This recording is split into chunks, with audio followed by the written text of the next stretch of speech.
office is 99 beautiful square feet. I feel like I'm in a shared office, so you're doing better than me. We're a union school, so by contract, I can't have a bigger office than 99 square feet. So, yeah. What do you do?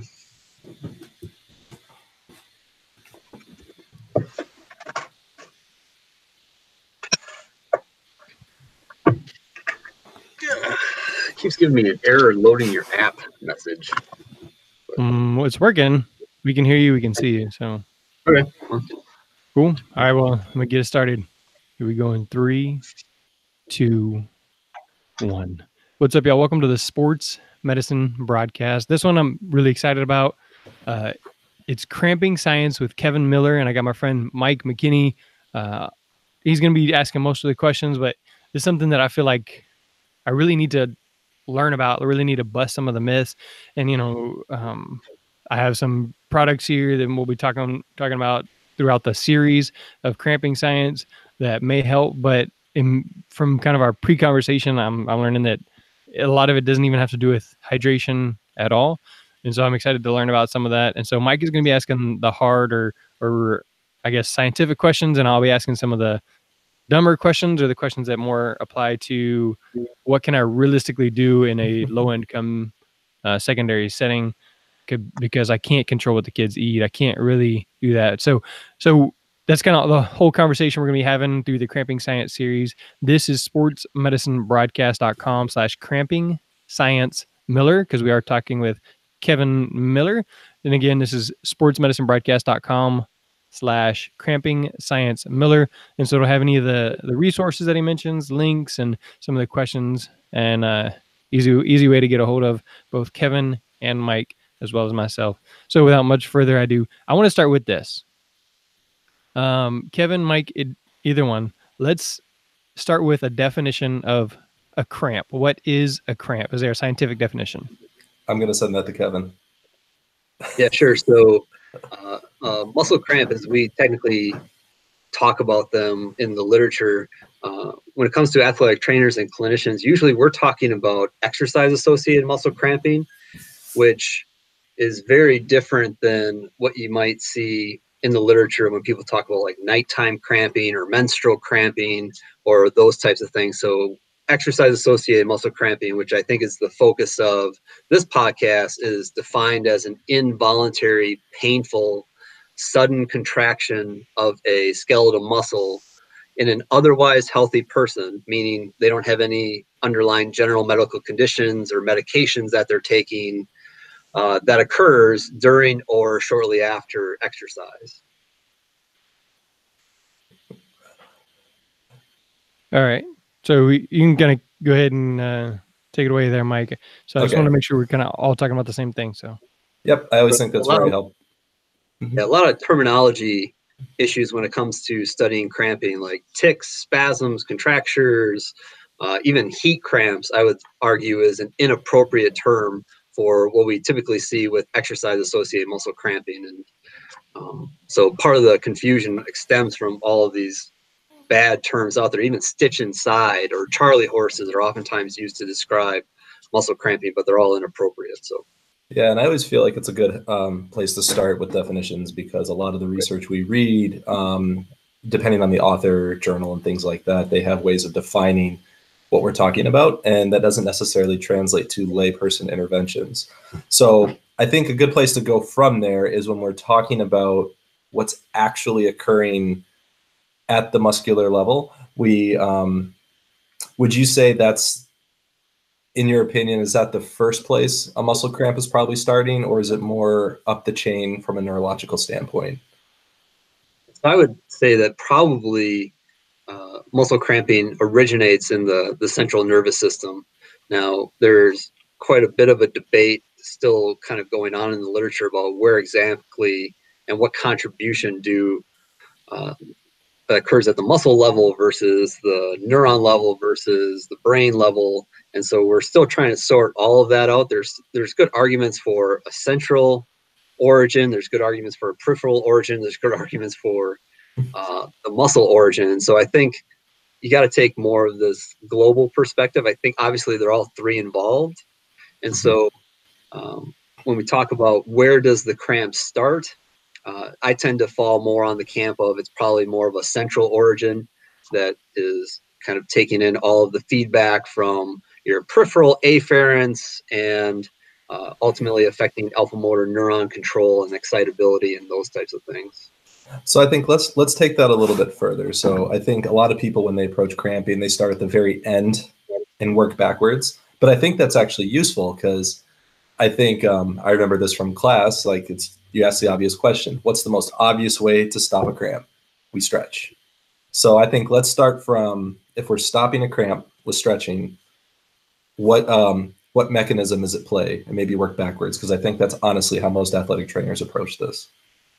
Right. So when you read the cramping literature, there's a really complex physiological rationale for why static stretching relieves inactive, acute exercise-associated muscle cramping. And people like Dr. Martin Schwellnus would argue that when you stretch a muscle, you increase Golgi tendon organ activity, and Golgi tendon organ activity, when that increases, tends to inhibit the alpha motor neuron. So the idea is that the cramp originated because the alpha motor neuron became too excitable and is sending too many excitatory messages to the skeletal muscle. And as a result, the skeletal muscle cramps. And so if you can increase Golgi tendon organ activity, hopefully you can rebalance that alpha motor neuron and you can inhibit the excitatory messages coming from it and therefore stop the cramping.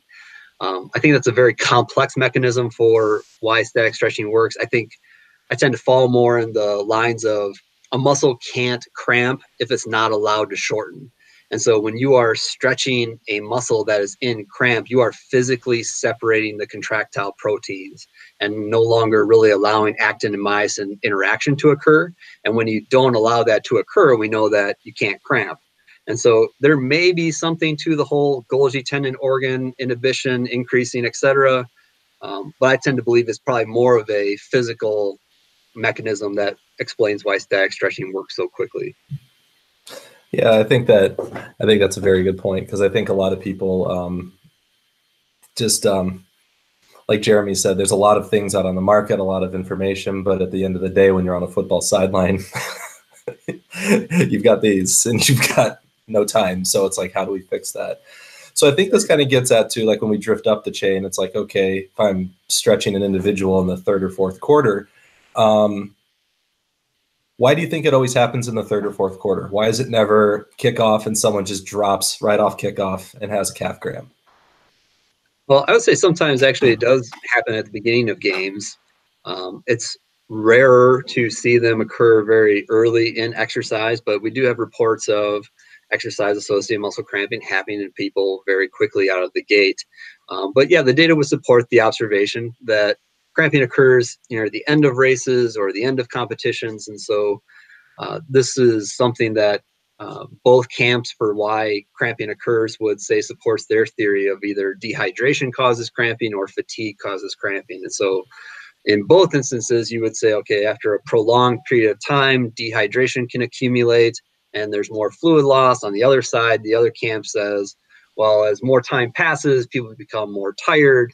And if you get more tired, then fatigue accumulates and causes that central nervous system imbalance that is thought to cause cramping. And so, again, I tend to look at the literature as a whole. And when we look at all of the literature, I would suggest that that end of quarter 4 observation is probably due to fatigue and other factors accumulating to coalesce into cramping.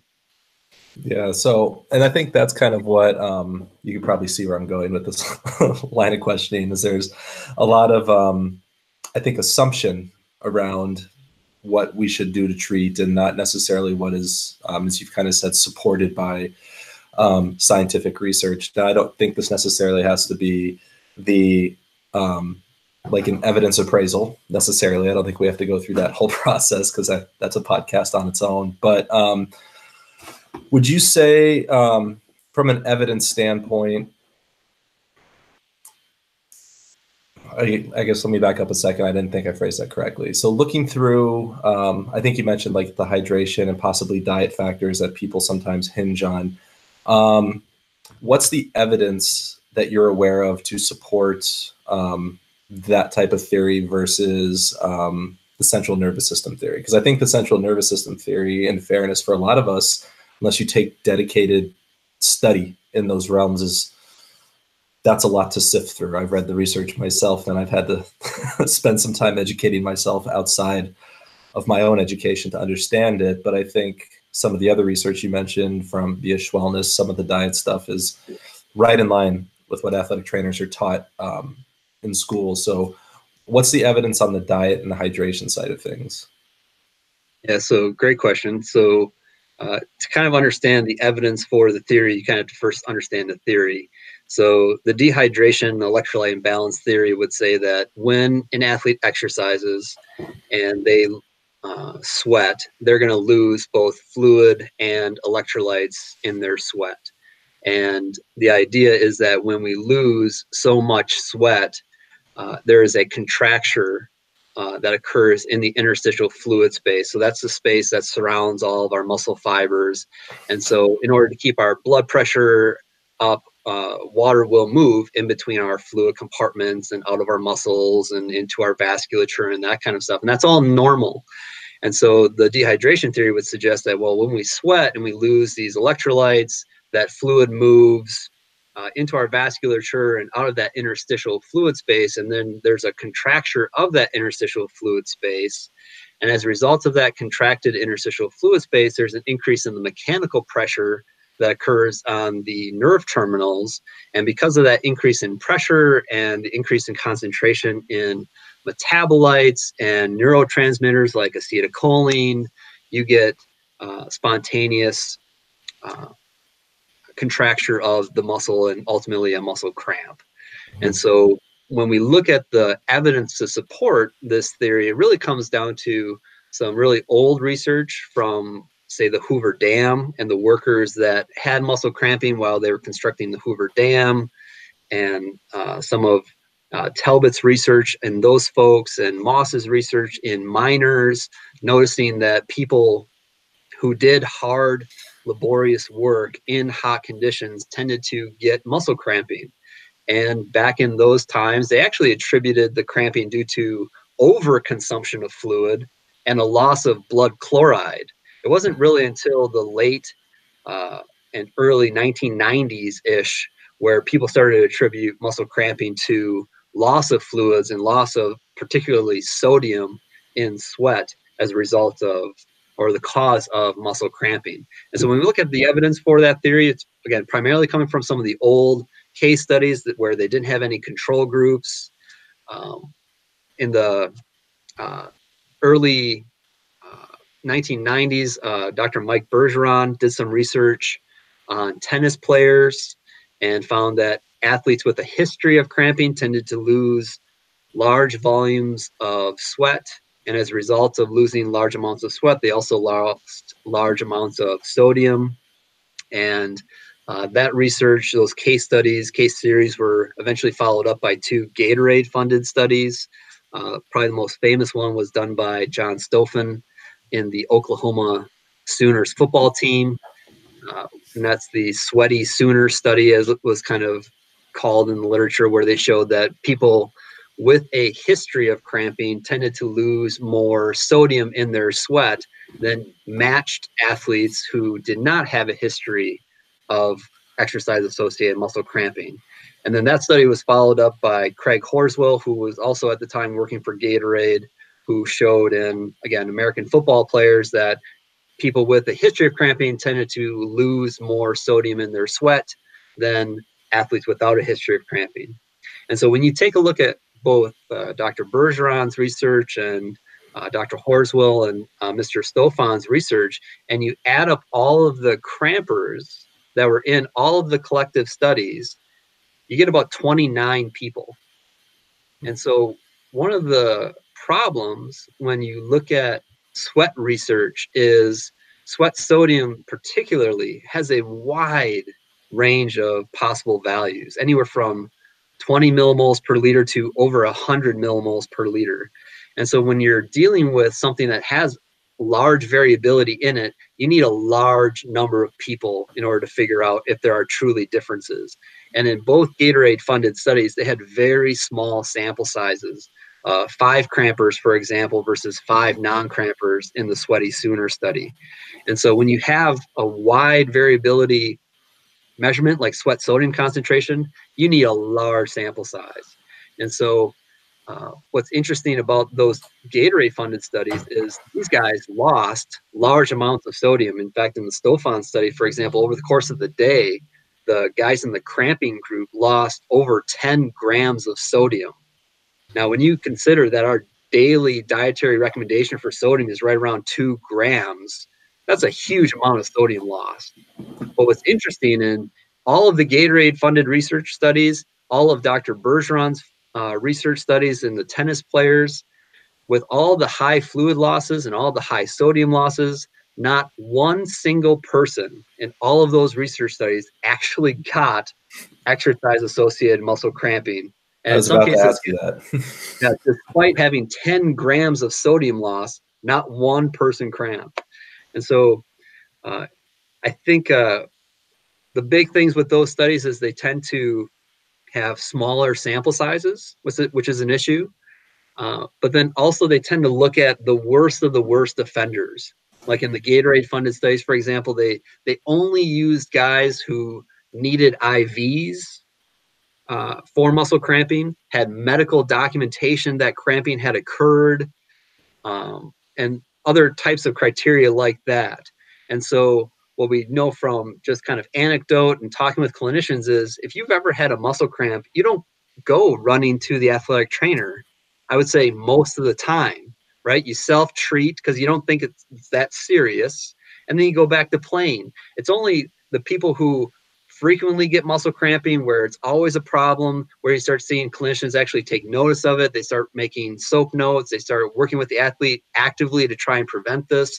But most of the time, cramping is, say, more a nuisance than a real major limitation that affects a player's ability to perform their activity. And so if you're not getting most of the people coming to an athletic trainer, you're probably ignoring most crampers. And so in the Gatorade-funded studies, the point I'm trying to make here is you probably have the worst of the worst offenders. And so recognizing those limitations, myself and Dr. Susan Jurgen from University of South Carolina and Dr. Brendan McDermott from the University of Arkansas, we collaborated on a study, and we collected sweat samples from 11 different sports in 350 Division I collegiate athletes, male and female, from athletes with and without a history of muscle cramping. And when you get a large sample size like that, and you look at whether or not people with a history of cramping lose more electrolytes in their sweat than those without a history, what you find is there are no differences in the crampers and the non-crampers. And even looking at predictability statistics, like can you use sweat sodium concentration or potassium concentration or chloride concentrations to identify who is and who is not a cramper? Those things by themselves are worthless for every single sport that we looked at. And that ranged from field hockey to lacrosse, wrestling, volleyball, basketball, American football. We looked at as many people as we could. And when you add sweat rate with sodium concentration, so you know in grams, for example, how many grams of sodium are lost, 10 out of 11 sports, none of those things were predictive of who was and who was not a cramper in our research study. Now, so you ask, well, which sport was the one where it was predictive? And it was American football. And so we're trying to tease out like why American football appears to be special. Obviously, the guys are bigger, they lose more fluid, etc. But for most athletes, none of those things predict who is and who is not a cramper. Okay. And I think that's where I think it's interesting to say that it's always, and just as a clinically practicing athletic trainer, I think it's predictable. You're going to focus on the outlier because that's always the person who's coming through your door. Because if you look at injury rates versus total population, it is smaller. And it's almost like, I hope those listening and watching along were really paying attention to what you said, that across all these sports, it's not predictive. So taking, and you can even take this from like the rehab idea of approach, is N=1 for most of our patients. They have their own histories, their own needs, they're individuals. So taking an intervention that might work for that person who's losing 2 to 3, sometimes 4. I worked with hockey for a while, so I have data of goalies losing 4.5 to 6 grams in a practice, and apply that to someone who doesn't have a sweat rate where they might lose a pound or 2, which can be made up 2 hours after practice, might actually do my low sweater, my person with less of a concentration, a huge disservice. So I think I kind of want to take this, Jeremy, you're listening along. Do you have any questions while we keep talking? I don't want to forget about I think I can ask most of mine at the end. Right now, I feel like I'm really just kind of learning, like you said, busting some of the myths and understanding the whole idea rather than you're dehydrated. That's why, or you're not trained hard enough. So just keep it going.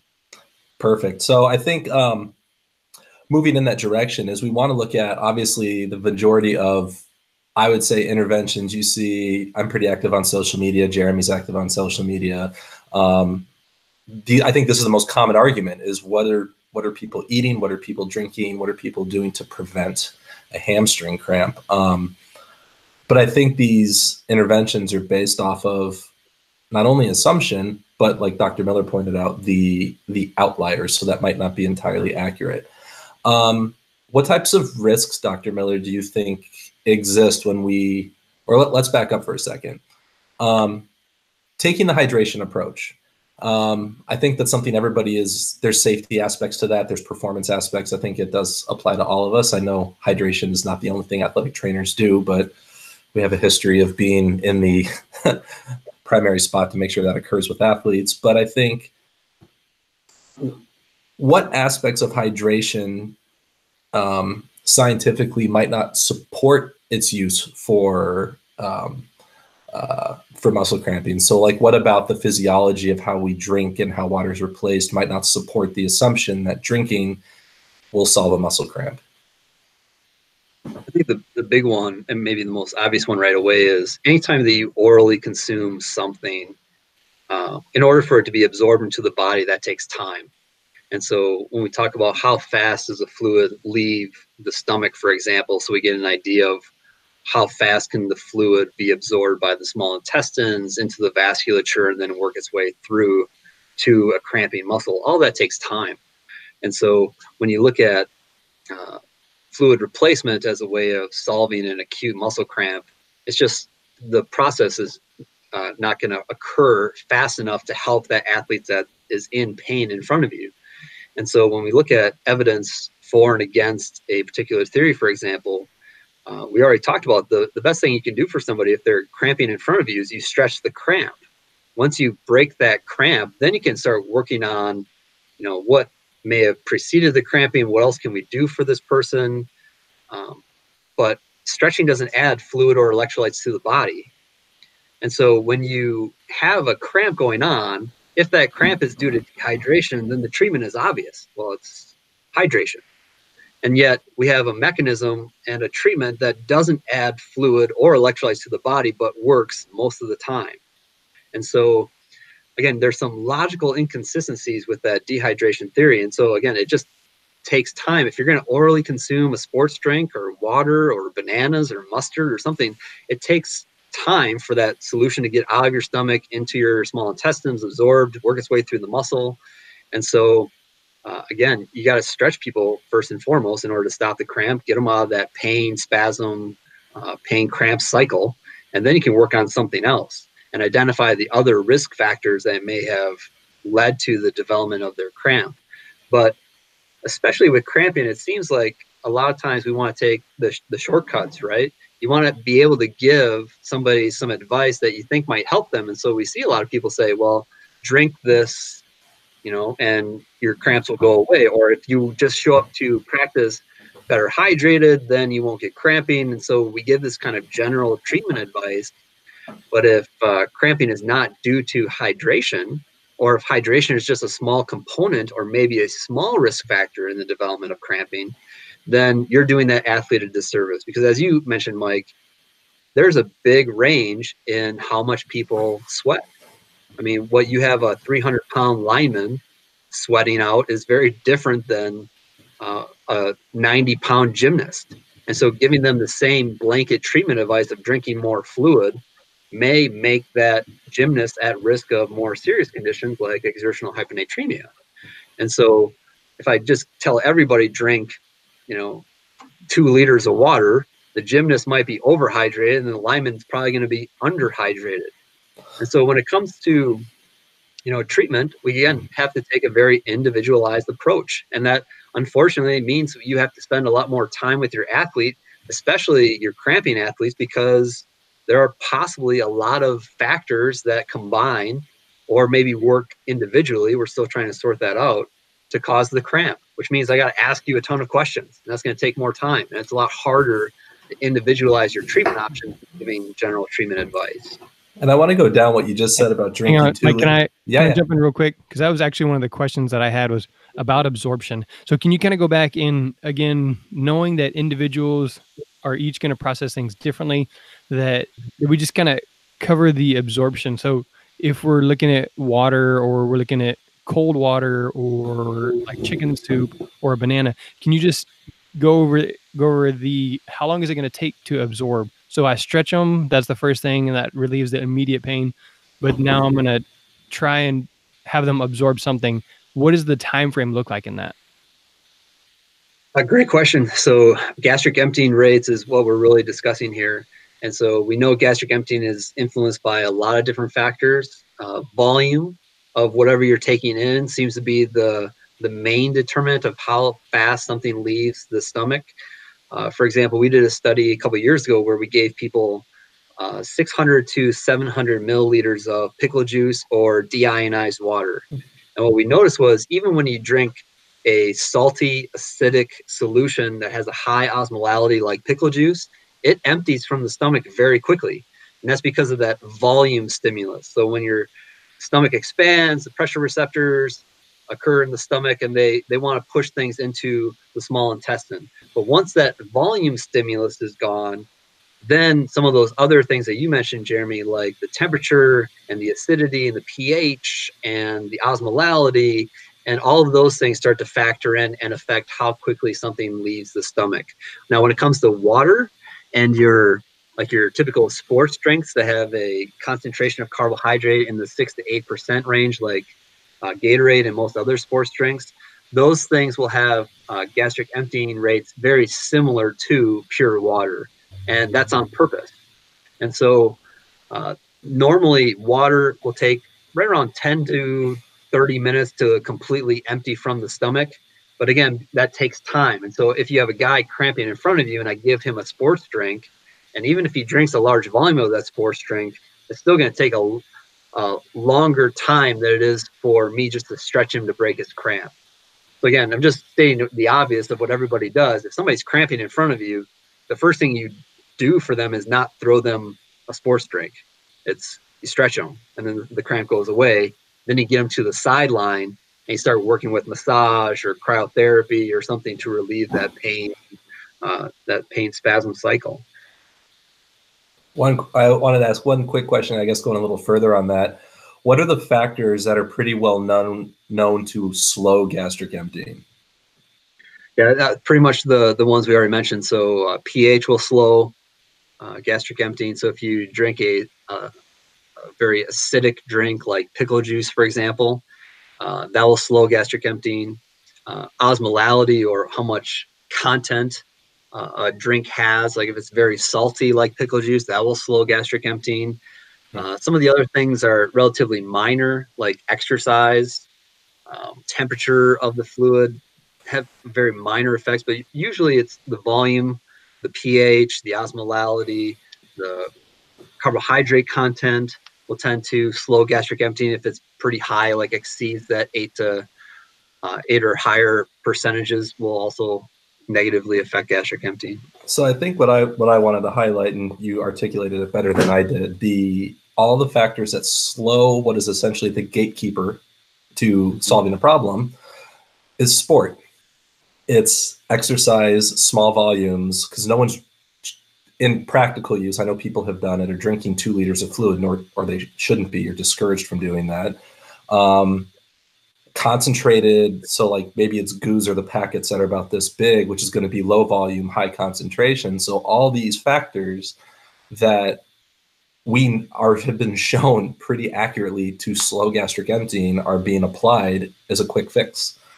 And so I think that has a lot of practical information from a lot of those products are extremely expensive. If we're not talking, Gatorade and Powerade and sport drink sponsorships with the school, but yeah, so you might be athletic trainers might be using a product incorrectly to solve a problem that could be part of their budget and costing them a significant amount of money. And I know from my experience when I started in high school, I had no money. And so what I did have for products, I needed to use effectively.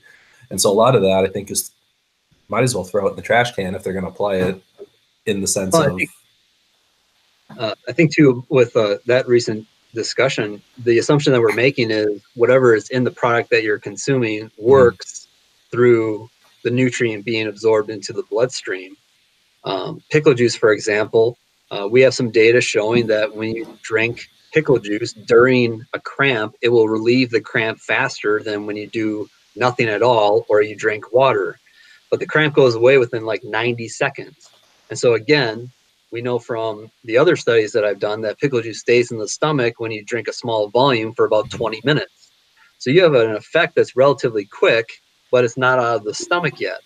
And so what we think might be happening in the case of pickle juice, for example, is there might be some kind of oropharyngeal reflex going on. And so if a product is claimed to work because it's being absorbed by the body because it contains some kind of nutrient, then yeah, I think that criticism is right on. That, it's just going to be too slow to help somebody who's actively cramping in front of you. But if the product says, well, maybe our product worked because it triggers this reflex, and that reflex somehow screws up the excitatory signaling in the central nervous system that's causing the cramp, well, there might be some potential for that mechanism. And I think one of the other things that, and from the practical standpoint, and I know I said there'd be no math, but of course I'm going to do math. How much would you estimate 2 liters of water weighs? Right around 2 kgs. So 2 kilograms. So I think for those following along, in some cases, if you're having your athletes drink 2 liters of water, you might as well give them a 2 kg kettlebell to run around with, because you're adding weight from a performance factor. So I think that's the other aspect.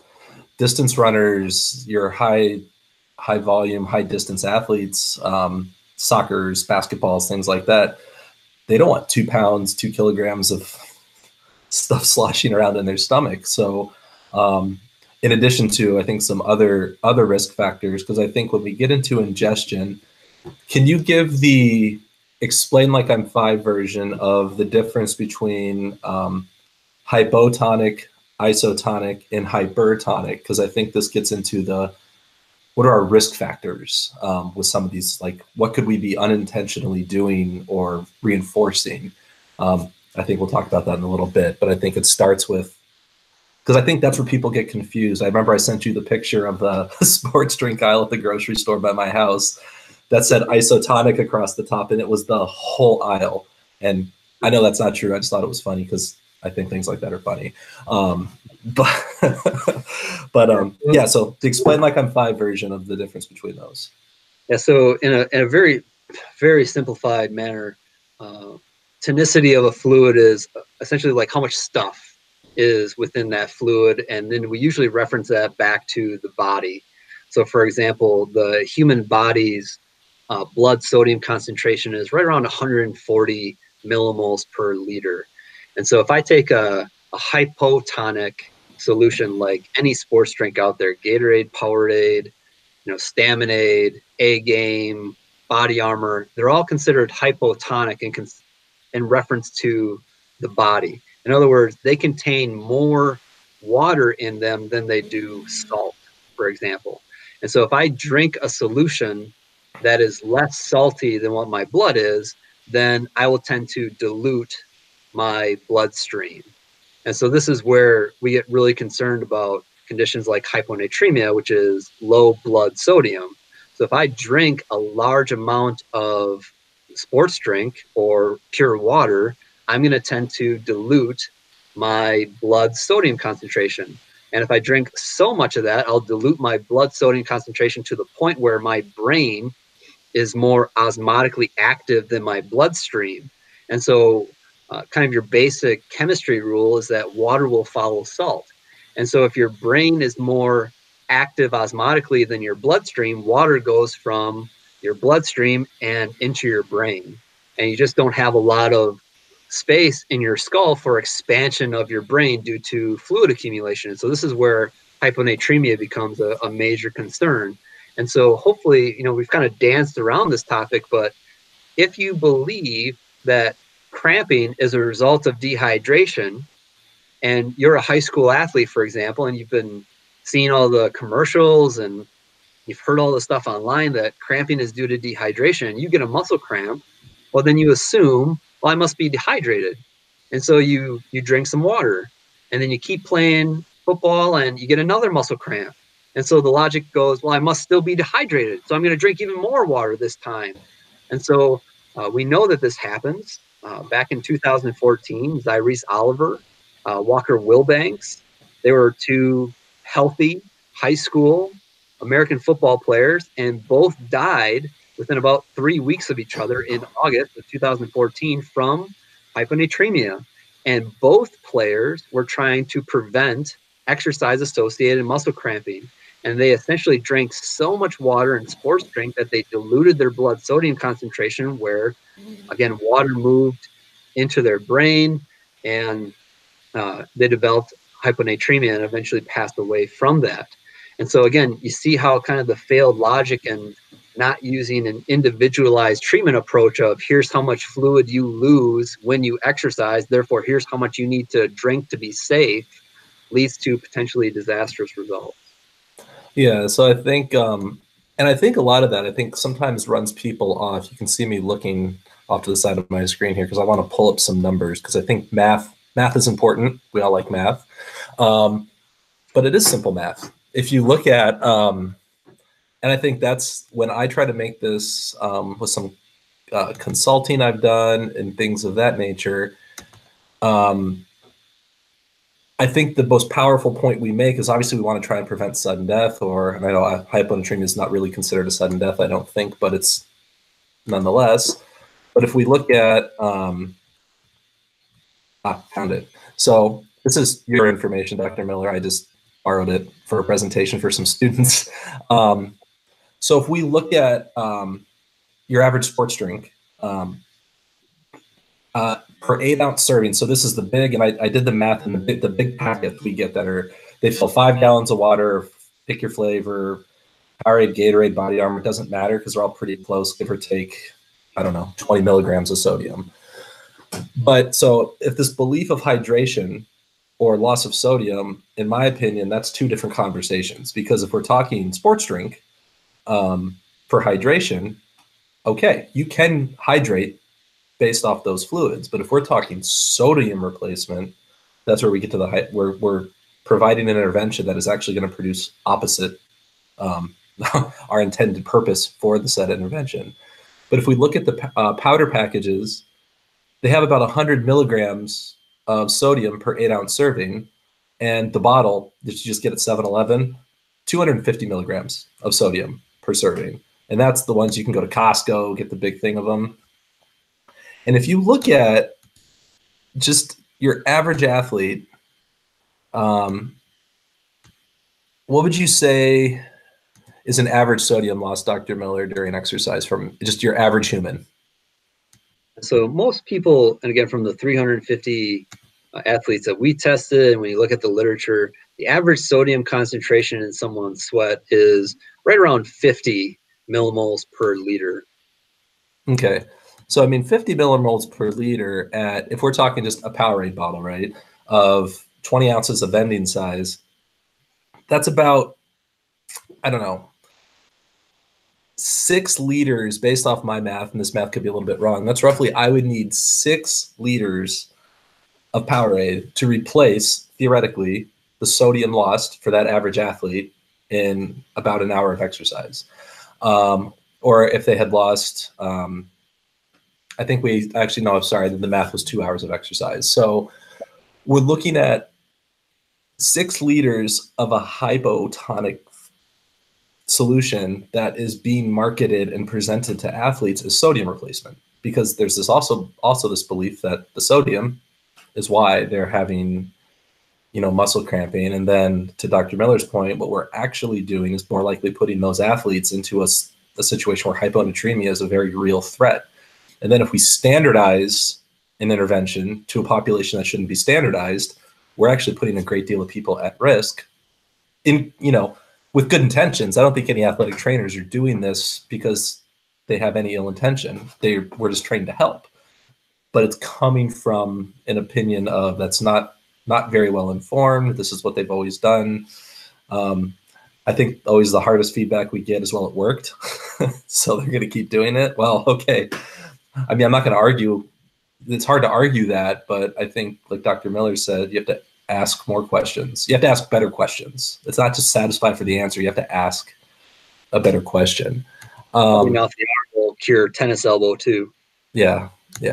So I think that's one of the things. And then I want to kind of look at this from like the hydration standpoint of, so if we know that. Did we finish going over the hypertonic and isotonic solutions?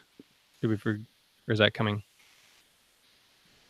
So I think, so I think what we'll get to is, we can kind of do 2 things at once. So we know hypotonic is water, or the majority of sports drinks a lot of us have as a result of just access to with contracts and schools and things like that. But then we get into hypertonic and where that kind of plays in. And I think it kind of gets to retaining fluid. And this was a big interest of mine from a research standpoint, but also what's called sodium retention, and how you go about that, because I think that's the other side of it. Because anytime I present this, I always get this feedback. We're like, okay, you just told me everything I've done for 30 years doesn't work. So now what? And I valid criticism, I'll take that. But where do you think hypertonic plays in, Dr. Miller? So it's like, if we actually want to apply a hypertonic solution to maybe get on the front end of something, if that is part of the problem, how would you go about that? Again, I think the hypertonic solution is just the opposite of the hypotonic, right? So hypotonic does not have as much stuff or has more water in it than stuff, if you will, like electrolytes. Then a hypertonic has a very high concentration of those electrolytes. And so if the solution that you're drinking is saltier than the bloodstream, for example, we would say, okay, this solution is hypertonic. So ocean water, pickle juice, those are hypertonic solutions when you compare them to the body. And so if I drink a large amount of pickle juice, my sodium values will tend to increase because I just added a lot of sodium to my bloodstream. Same thing with ocean water. That's why they tell you not to drink ocean water if you're stranded on a desert island, because your kidneys are going to try and flush out all that extra salt that you took in, and you end up dehydrating yourself even further. So that's why you don't drink ocean water if you're all alone in a boat on the ocean. And so if you look at the research that you've done, Mike, and the research that I've done with pickle juice, we are not giving people a very large amount of pickle juice. So we're not dehydrating people when you drink a double shot or 70 mils of pickle juice. And so we don't worry about nausea or fullness or thirst or more dehydration when you drink that kind of amount of fluid. But if you drink a large quantity of that, then yeah, those become concerns. And so again, water follows salt. So if I take in a lot of salt, water will tend to move into my vasculature because my blood just became saltier. And so that will also tend to have me retain more fluid, as you mentioned, to a point where eventually my body will try and reestablish normal equilibrium by trying to pee out, try to get rid of all that extra salt. But for the short term, yeah, I will retain more of that fluid. Yeah, and I think that is where some people see improvements in performance, because if we retain fluid, the opposite end of that spectrum is an increase in plasma volume. So if you have an increased plasma volume, increased aerobic capacity, we know, not out of exercise cramping research, although it's observed, that delays fatigue. So the spot where athletes are maybe fatigue, cramping, and we can have a big philosophical discussion about movement patterns and how that contributes to fatigue once it's present. I'm of the personal, like following this of the personal belief that, and there's been some case studies that have shown this too, that if you correct firing patterns for what's considered a normal movement pattern, you can address cramps long term. I'm blanking on the author. Was it Weber?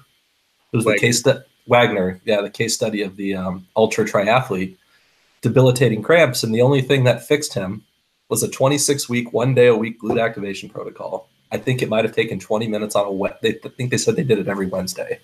Now that's one person. He has a huge medical history that they had to take into account, but I think it's just a good example of they tried everything. They tried blood, diet, hydration, IVs, you name it, and the only thing that fixed him was isometrics, isometrics and concentric exercise. So I think that's where I think some people stray away from exercising areas that cramp because they're afraid of making it cramp. And I think it's just being more tactical, I guess, with where you put those exercises and address movement patterns. But I wanted to kind of focus on something else you were talking about is, so we know that, not that we've necessarily put it to bed, but we've exposed, I think, some of the logical holes or plot holes in why taking acute sodium doesn't work. Acute water can actually be more harmful. But we have a study that says something did happen. There was pickle juice did help a cramp in a pretty short period of time. I've read the study many times. I'm sure many other people have read it as well. But I guess articulate a little bit about that. What mechanism might be occurring then? So if it's just sitting in the stomach, what pathway could be occurring to alleviate a muscle cramp in that setting? Great question. And we're still trying to figure this out, to be quite honest. And so a lot of this was trying to work backwards. So we know from the research that pickle juice, again, seemed to cause a reduction in how long somebody cramped. That cramp still lasted about 90 seconds on average. So again, pickle juice is not a cure-all. Don't take away from this discussion that everybody should be drinking pickle juice, because I don't believe that to be true either. But you have a phenomenon that seems to relieve a cramp within about 90 seconds, which is still significantly slower treatment than stretching. So stretch them first still. But you have this phenomenon where it appears drinking pickle juice relieves a cramp faster than water or nothing at all.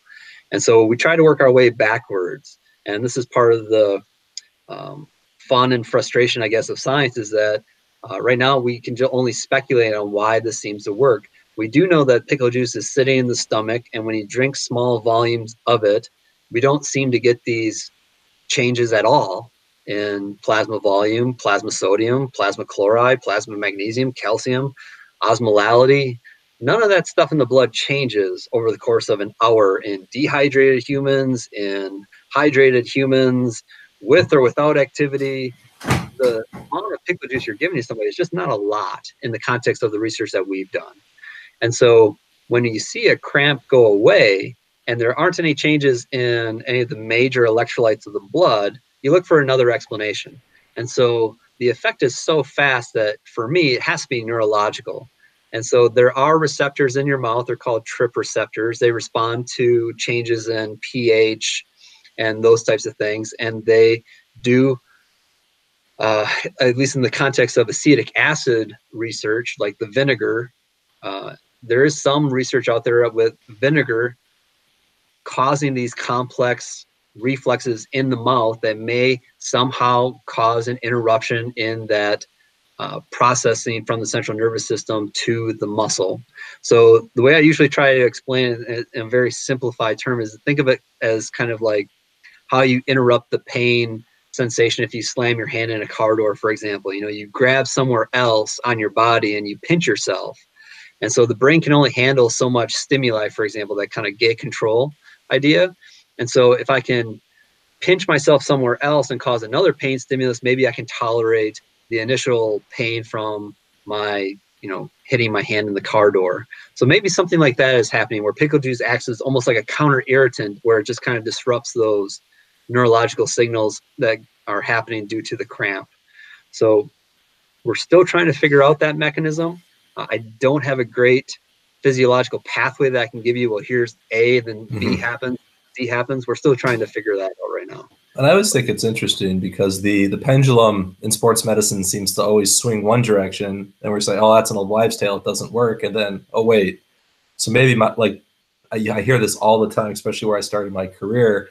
A lot of individuals, their grandfathers would drink apple cider vinegar if they had cramps, and now we're starting to get back to swing the pendulum back that, hey, maybe they didn't know there was something to that. But I always want to bring this up if people are considering this as an option. What are the overall risk factors of ingesting a large amount of vinegar? We did a study once where we gave people pure white vinegar. Again, very small bolus. It was only about 70 to 80 mils. But if you're drinking pure vinegar, like white vinegar, you're going to have a burning sensation in your esophagus. Your throat might feel scratchy for a day or so. But eventually, once that fluid gets into your stomach and into your proximal small intestine, your body works to neutralize that. So it donates bases. And so eventually you get to a point where your intestines are a neutral pH. And so when we talk about those effects that are, causing those reflexes in the mouth, it's very proximal. So you cause this reflex by activating the glossopharyngeal nerve or the any other inhibitory nerve, possibly like the vagus nerve in the throat and back of the mouth. And is that what causes the reduction in cramp duration?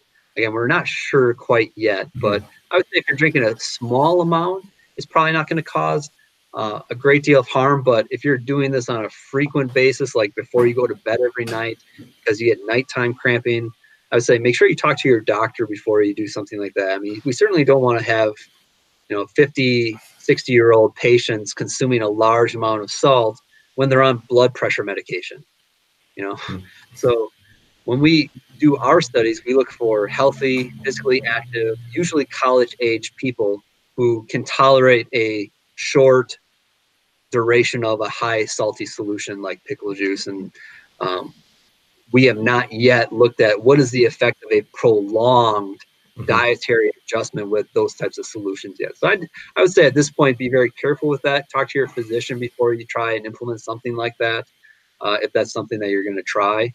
But I think we come back to what should I do if I have an athlete that keeps on cramping? And if it's not dehydration, if it's not sodium restoration, well, what do I do? And I think, again, we come back to cramping can be multifactorial, and it can be unique both between people and even within the same person. And so the way I usually think of this is the way that we have 100 different recipes for pasta sauce, we might have 100 different recipes for how a cramp occurs in an athlete. And so if we think of your threshold for when you cramp is like right here, if you start exercise and you didn't get a good night's sleep, maybe instead of here, you're right here. You start exercise, you're still not cramping because your threshold for cramping is right here, but you didn't get a good night's sleep, so you start the exercise more fatigued than usual. And then maybe your exercise session is a little bit more strenuous than what you're used to. So you get upticked again. And then you do something else. Maybe you had like new shoes that you're breaking in. Now you cramp. So one factor by itself maybe doesn't cause cramping, but you combine that with another recipe ingredient for you, and now you do cramp. And so when it comes to cramp prevention and even cramp treatment, what you want to do is you want to find the recipe for why your athlete cramped. And again, that's hard work. You got to do your homework. You got to ask your athlete as many questions as you can think of that tie into the possible physiology of why cramps occur during exercise, which means you're going to ask them lots of questions about fatigue. You're going to ask them lots of questions about exercise intensity and duration and those types of things.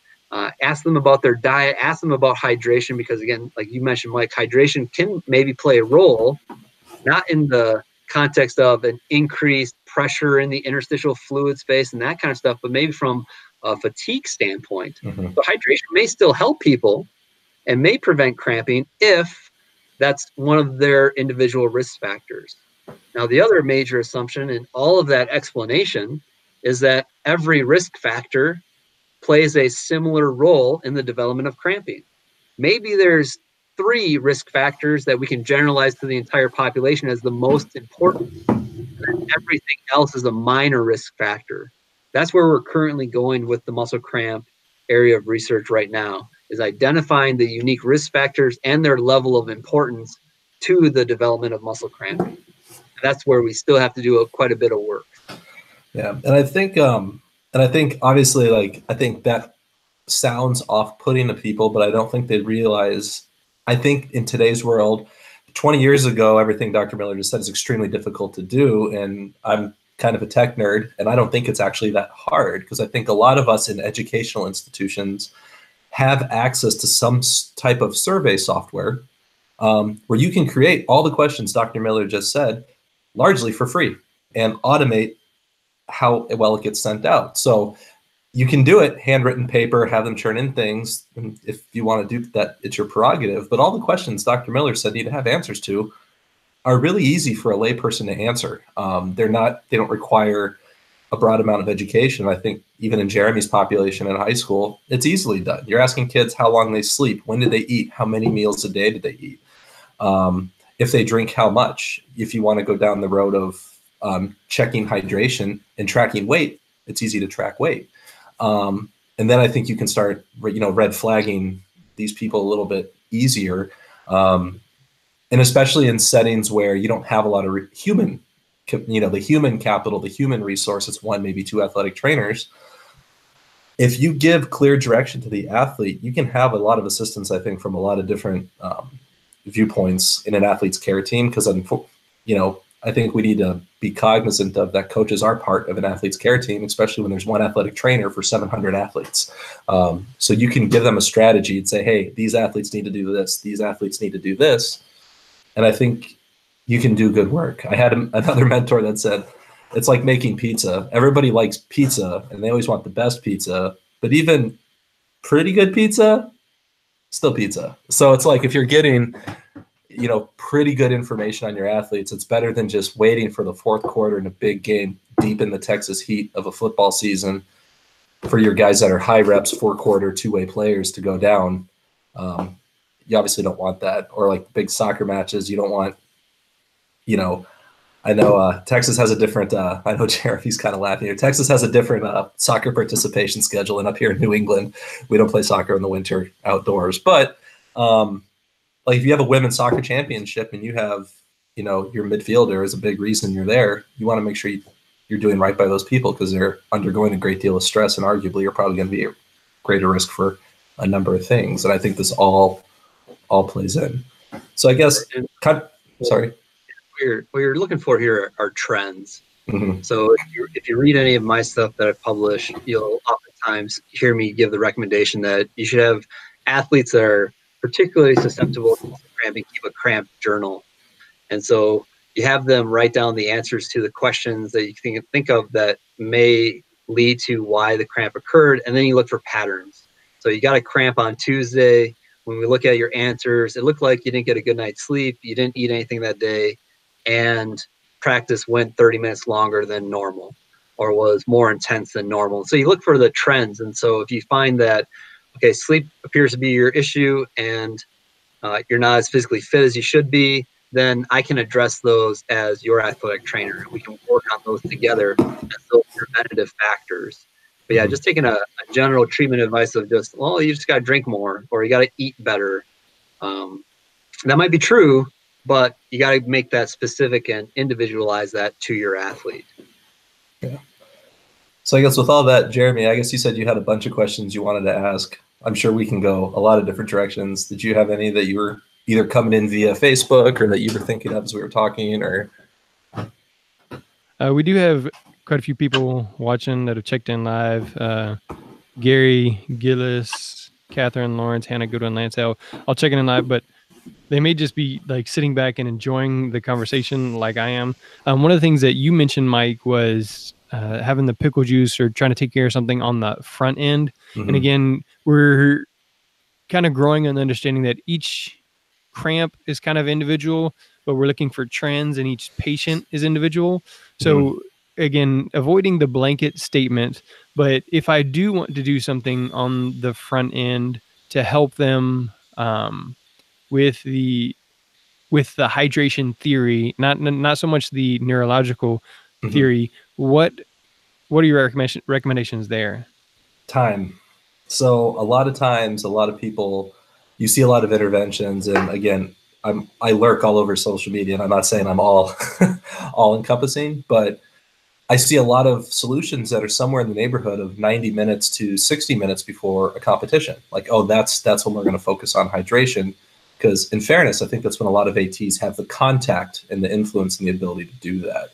But if we're talking what's best supported by evidence on what they can do is really drinking throughout the day. Or one of the interventions that I personally implemented, because we definitely identified some high sodium sweaters with high fluid losses, so kind of a perfect storm of what you don't want. How do we address that? Because 60 minutes before a hockey game, that's not happening. They're not fixing that. So what you do is you back up their sodium replacement to about lunchtime. So if we had a 7 o'clock game, we were doing sodium replacement and fluid replacement starting at about 1:30. So they would have a high bolus or high ingestion rate of sodium paired with a meal. Because if you read the research that was done with chicken noodle soup, they found that ingestion of sodium as a food was absorbed and retained in your body better. So that's the studies where pretty much people down an entire can of chicken noodle soup, broth, noodles, chicken, everything, just empty the can. And then all they have to do from that point on is drink water or a hypotonic solution. So as Dr. Miller alluded to, some of that sugar is not the enemy necessarily in some of those products because it actually helps with active transport. So you've got active and passive transport of water plus sugar or carbs aiding further transport of water across the small intestine. So doing that up until game time and making sure that they're only drinking when they're thirsty, because I think that's where the risk factors with Zyrese Oliver and some of these other cases came in, is no longer thirsty. No, they were well beyond their baseline weights, and now, but they continue to drink and drink and drink and drink and drink. And that's what you want to kind of avoid and just have people comfortable. So everyone's got a lunch period the day of a football game on Friday in Texas. So I think, yeah, that's where that has to start. And there's an education component. So I'd be remiss to say, okay, just give them a little handout and say, do this. There is buy-in. I think Dr. Miller can echo this too. The single greatest factor that grenades any intervention is taste and drinking behavior. It has nothing to do with what's actually being ingested at all. It's the behavior of the person doing the drinking. So you've got to have both. And then I think once athletes go through that process, they're going to feel better. And now you've got that buy-in because they're going to know if I do X, Y, and Z, I feel prepared for a game just by starting earlier. I know there's some difficulty. I've seen the discussions, especially in the secondary school AT group. Kids aren't allowed to have water bottles in class and things like that at some institutions. And I know that is a barrier that can be difficult because they spend their whole day in class. But I don't know. Does that answer your question at least a little bit? Probably start around that lunch period, 1 o'clock. Obviously, it's a 7-day-a-week thing for athletes, as we'd want it. But I live in the real world too as a clinically practicing AT. So I know, like, hey, if I can at least get the intervention on game day or moving up to their practice, I think that would be best. Or if it's one of the instances where they've got a 2 o'clock practice, then we're starting at breakfast, so to speak. And I think that's where you can build those habits in their season as they go. Kind of like you can block schedule their hydration. I agree with that. I mean, you want to try and be consistent in your fluid intake rather than drinking like a full 2-liter thing of fluid right before you go compete. As Mike alluded to, that's not going to feel good, the water sloshing around your stomach. And I think culturally, we've kind of bought into this idea that any amount of dehydration is awful. I mean, I've got college students where every single one of them has a water bottle. And so we've almost reached the status now where we're paranoid about any kind of amount of dehydration. And so it is completely normal for an athlete who is exercising, even in hot conditions, to be somewhat dehydrated at the end of that. That's completely normal, and that's absolutely fine. Where we get into trouble is we start thinking, well, if a little bit of hydration is good, then a lot must be better. And so, like Mike alluded to, when it comes to hydration advice, the safest thing you can do for an athlete during an exercise bout is just to tell them, drink when you're thirsty. If you're thirsty, you've got a physiological rationale for needing fluid. And drinking beyond that during activity is just trying to help you with some performance aspects. The only time that we see dehydration actually kill somebody is when they physically cannot find water, which in almost all of the cases in organized sports is never a problem, right? After 2 hours, you know where the locker room is. Your backpack has a water bottle. There's a water fountain somewhere. You can find water. Dehydration in and of itself is not going to kill your athlete. But as Mike alluded to and what we've talked about in the past, overhydration definitely can. And it comes from an area of good intentions. But yeah, we do have to educate our athletes that, you know, Susie, you don't lose that much when you sweat.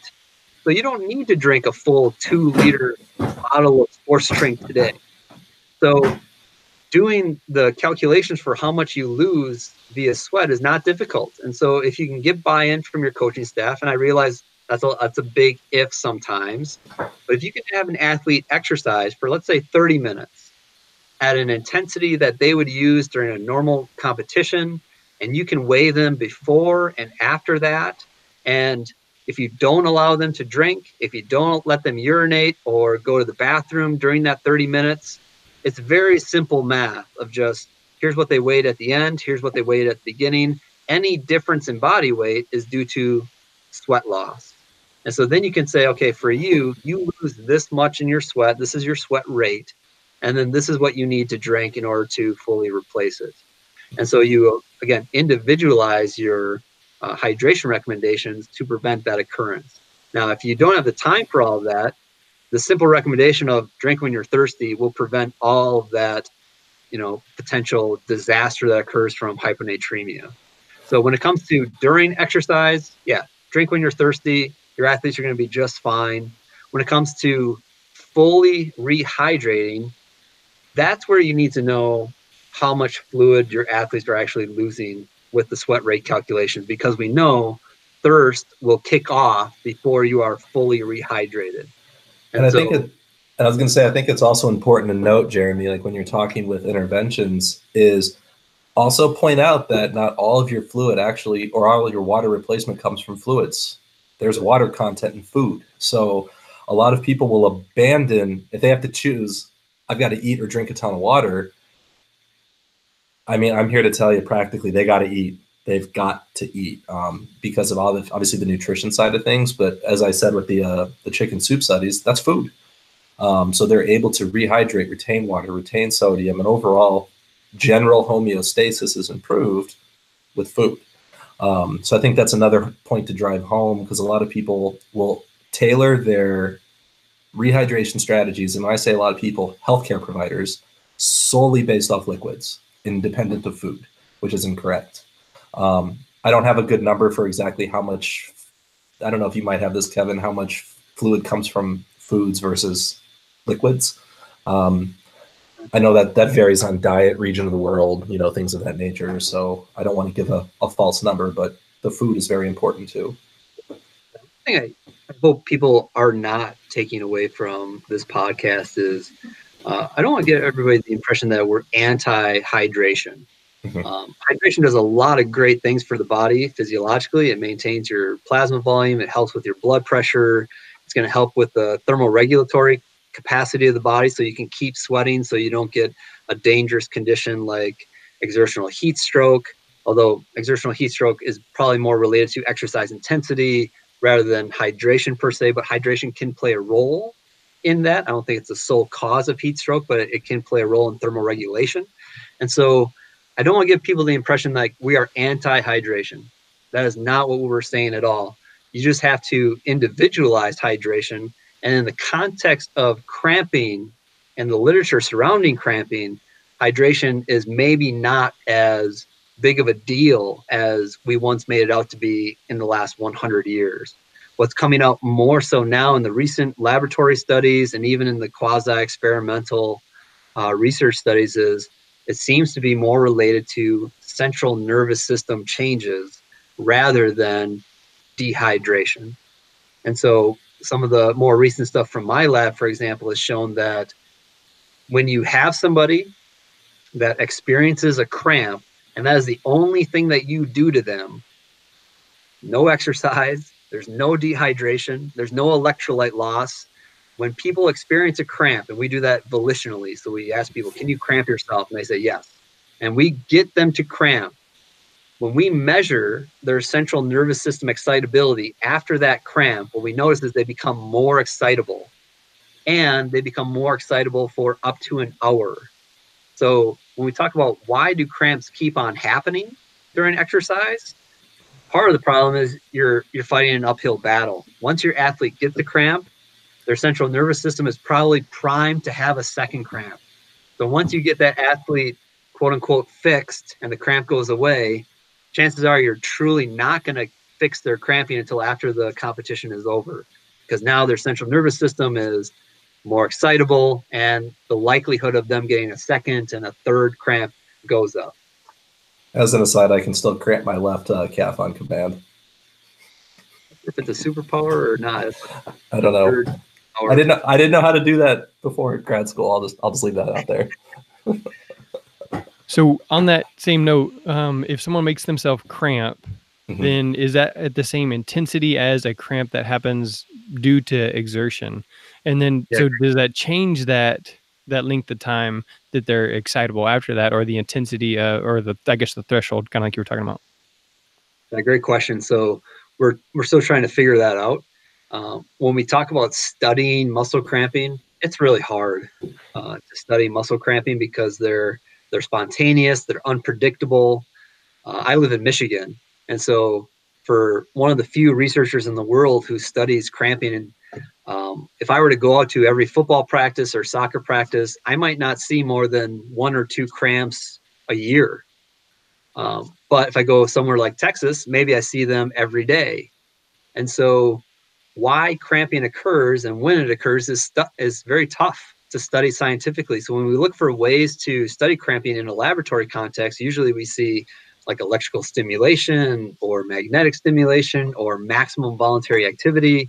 And so you're right, Jeremy, there are definitely limitations to the ways that we study these things. So is a volitionally induced cramp the same thing as an exercise-induced cramp?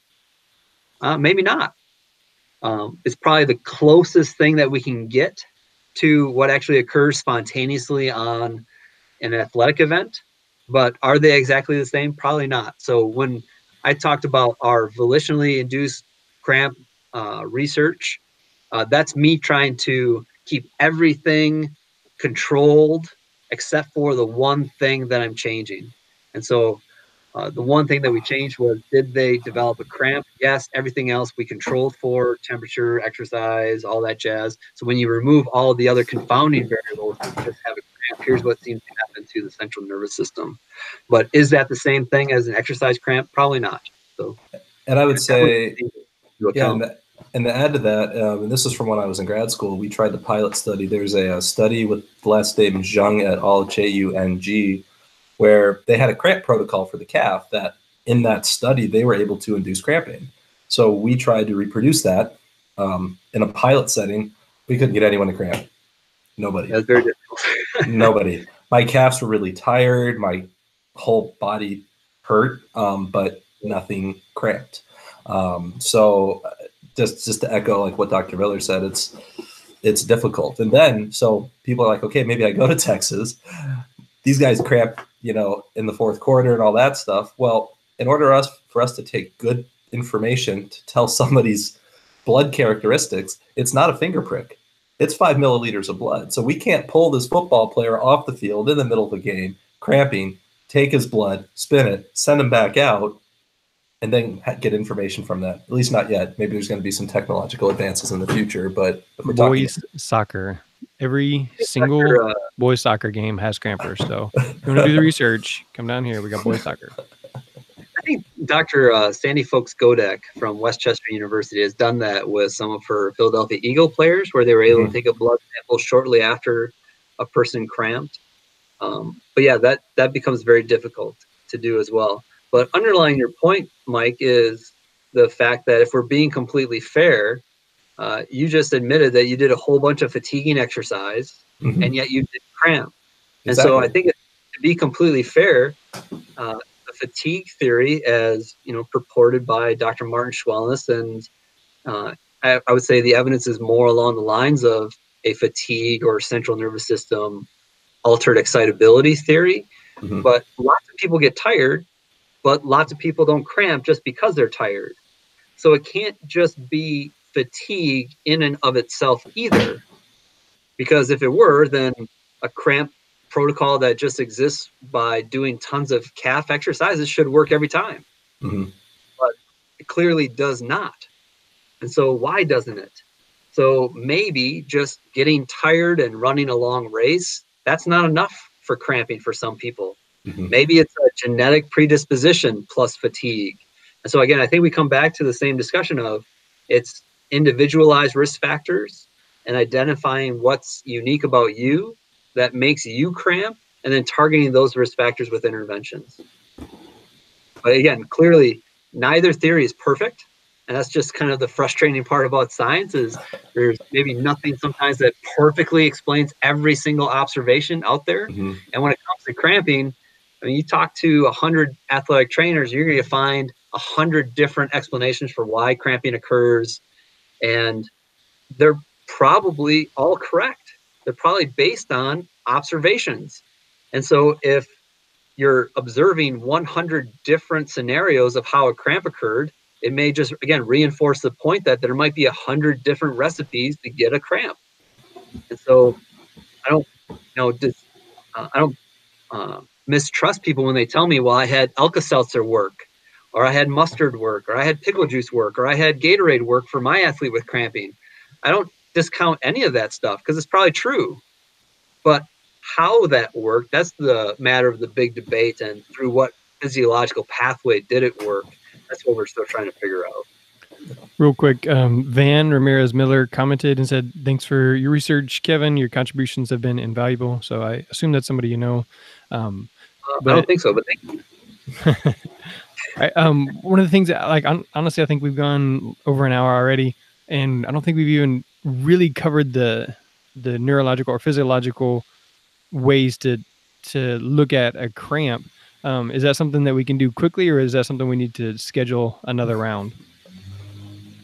I think if you want to go into the neurology of muscle cramping, that's probably best for another day.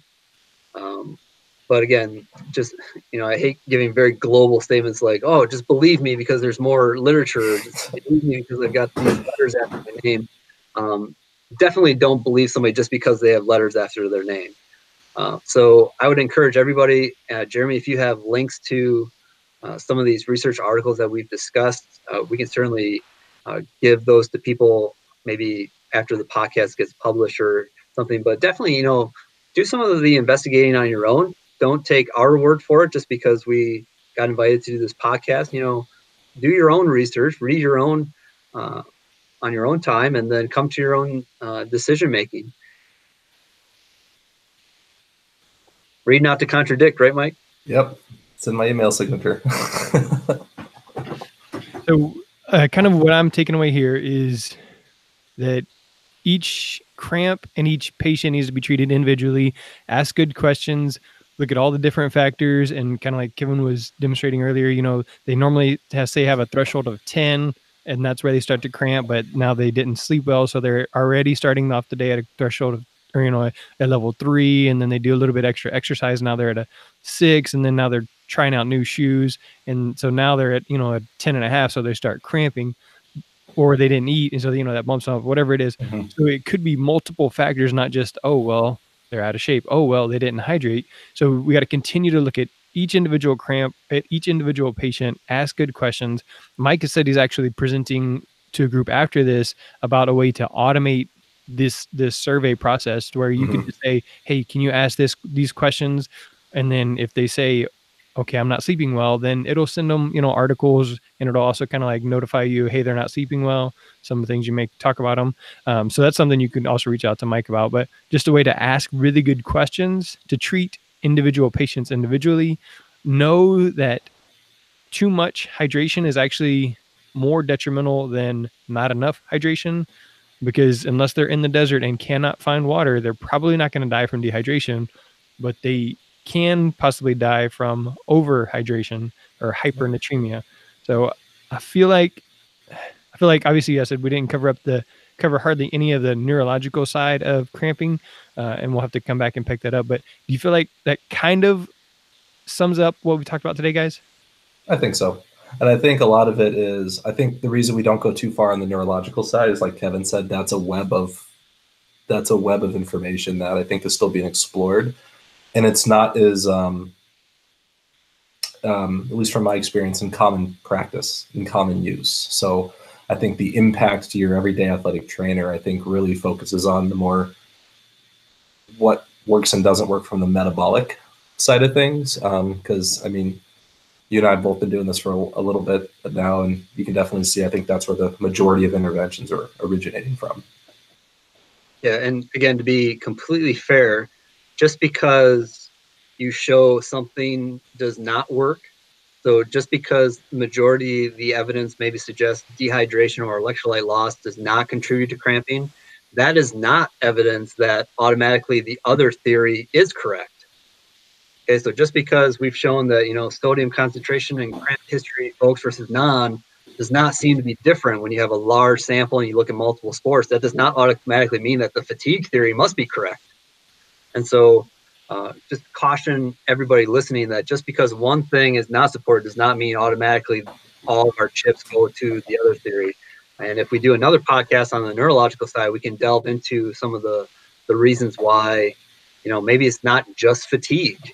Like I said, lots of people get tired, but even if you have a cramp history, that doesn't mean automatically you're going to get a cramp. And so what else could there be?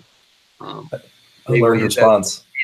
Or if you're still really curious about this, I know on the NATA's website, I've done a couple of home study courses on cramping. And if I could hashtag shameless plug, this year at NATA 2019 on Monday evening, I'm doing a mini course, a 16-minute lecture on the common myths surrounding muscle cramping. And so I'll be able to delve into a little bit more of kind of like everybody is susceptible to cramping, and sports drinks can help crampers by replacing electrolytes. So some of the things that we've talked about today, we'll cover even in more detail, and I'll show you even more evidence on Monday. That's the week of NATA week. I think that's June 24th.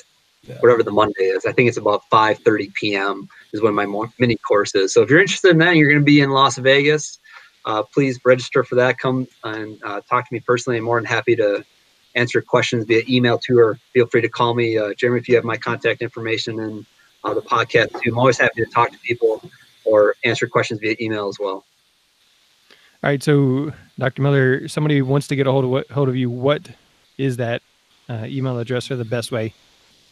Sure. So my email address is mille5k@cmich.edu. And my office phone number is 989-774-2813. All right. And then Mike, someone else to get a hold of you. So it's my basically first initial dot last name. So it's m.mckenney @northeastern.edu. And my office phone is 617-637-5565. So Dr. Miller said he has a few articles. I think in his bio it says like there's 90 articles that he's been a part of, or publications, something like that. So it's not just a few. He's got a lot of work put in on this stuff. Fantastic resource. And as you've been listening for an hour plus, we only covered about half of what we kind of wanted to cover. So we're going to have to come back and visit it again. But email him, reach out, say, hey, this is my specific question. This is my specific situation. Or, hey, Mike, can you tell me more about the automated process to ask good questions?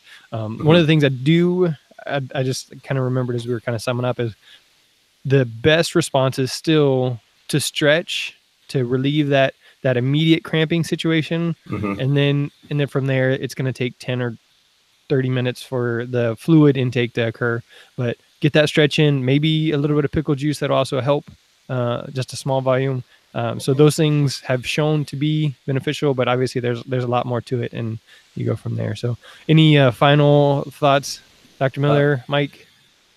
I'm good. I think this has been good. So thank you again for the opportunity, Jeremy.